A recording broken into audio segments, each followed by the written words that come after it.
ओम नमो भगवते वासुदेवाय.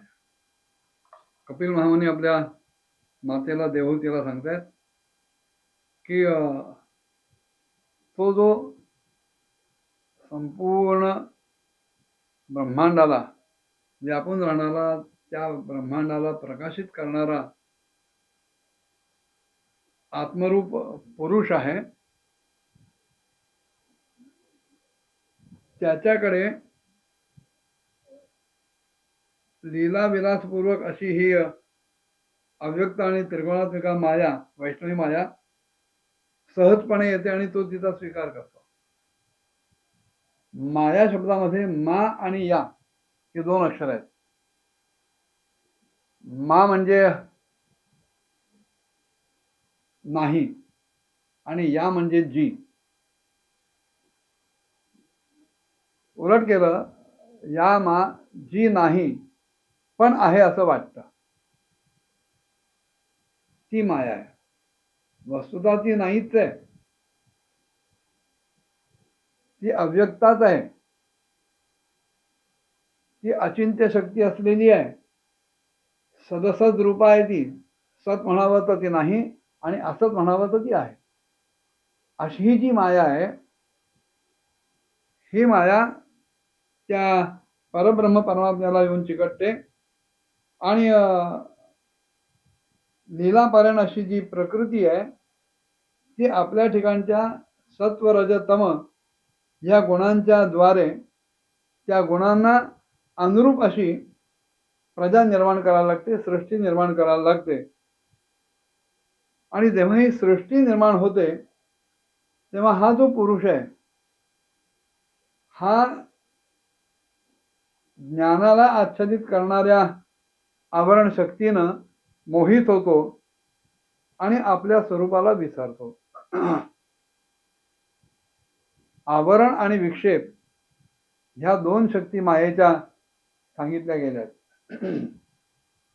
जे जसं आहे ते तसं दिसू न देणं,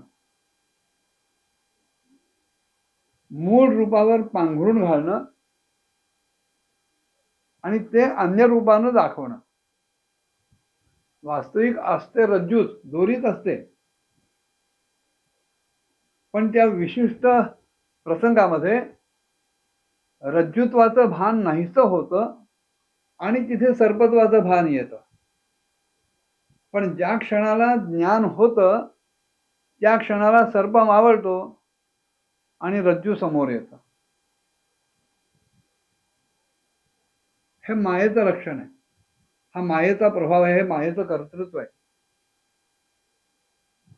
पुरुषाला ही माया झाकून टाकते.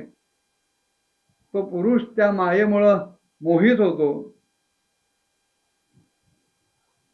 आणि आपल्या रूपाला, आपलं जे सच्चिदानंद रूप आहे त्याला तो विसरतो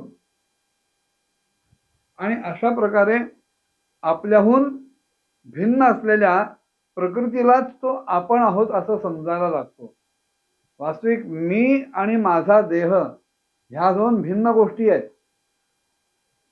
पण माझ्या ठिकाणची जी अविद्या आहे, माझ्या ठिकाणचं जे अज्ञान आहे, त्या अज्ञानाचा प्रभाव इतका आहे की माझ्या देहालाच मी म्हणायला लागतो.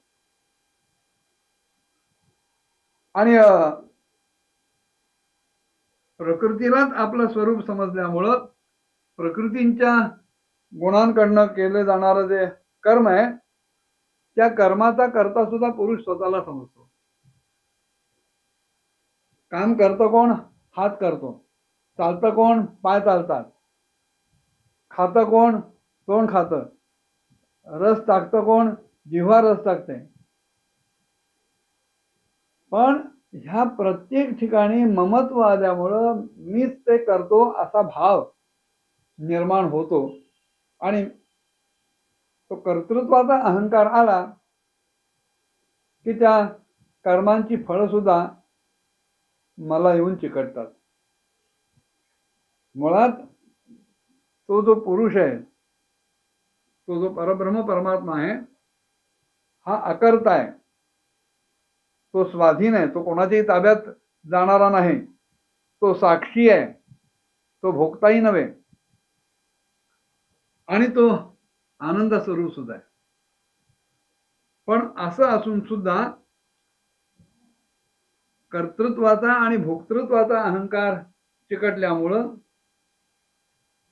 त्या परब्रह्म परमात्म्याचा अंश असलेला मी ह्या कर्माची फळं भोगण्यासाठी जन्म आणि मृत्यूरूप असं बंधन स्वीकारतो आणि पारतंत्र्यात येऊन पडतो.